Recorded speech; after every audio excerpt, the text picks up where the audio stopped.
Hi, I'm meteorologist Chris Tomer. Let's talk mountain weather and ski conditions. And we've got this one last windy, strong, fast-moving cold front, and then we switch over to this is more of an inflection point to spring skiing after this thing departs.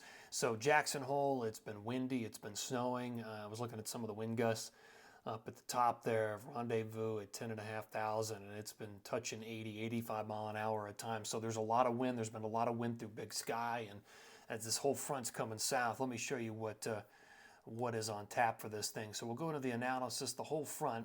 Let me see if I can mark the front. So it's kind of like swinging through this area. Well, the direction would be in this area, but you get the idea. That is the cold front. It's moving down through, and it'll brush the Wasatch with some wind and then move into Colorado, and it's going to be a very windy afternoon, windy night as this front blows in.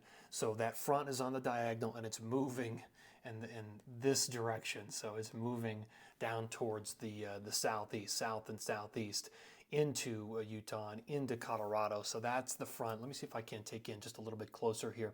You can see the blue, which is snow, diving south through the Tetons, and then eventually it'll drag some colder air, and it's temporary. Like I was saying, this will really be a turning point for most of the lower 48. So there's your dip in the jet stream as this thing slides in, and then after it moves through, look at the jet stream by Friday of the end of the week. I mean, it's basically in the orientation is like this.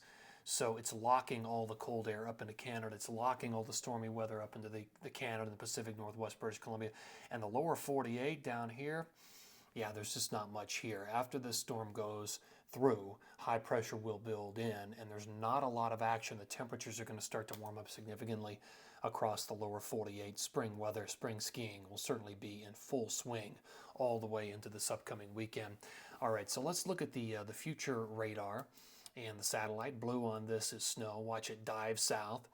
It will come out of Wyoming and move into brush Utah and then move into Colorado by the time we get to this evening, and it'll bring all that wind with it. And see how it's a diagonal of snow right along that cold front through Colorado into the morning hours tomorrow, and it may snow off and on in Colorado's mountains tomorrow, so we may not see some of the grand totals until like Tuesday afternoon, Tuesday night into parts of Colorado's mountains, but that will then move through.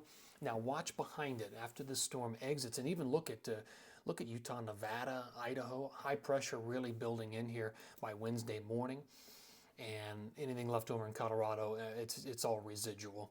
That'll be drying up, and then high pressure will take over across the west. So let's check out accumulations. There's just not a lot coming west of basically the Tetons, west of the Wasatch, and it's only going to brush those areas. Look at the accumulation.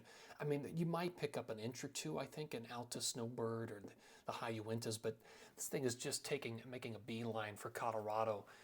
But by tomorrow, good skiing there along I-70 in Colorado, although it's going to be incredibly windy. You might want to just shoot for the Tetons or Big Sky by tomorrow morning. Things should be very good there.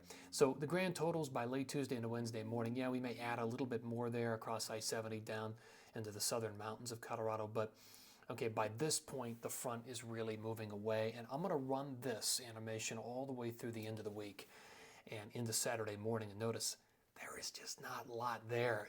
Any additional accumulations, even through Saturday, are all up into Canada. So that's how quickly things are going to shift. All right, take care. Enjoy this, this windy, cold front that's going to blow through. Always appreciate you tuning in here.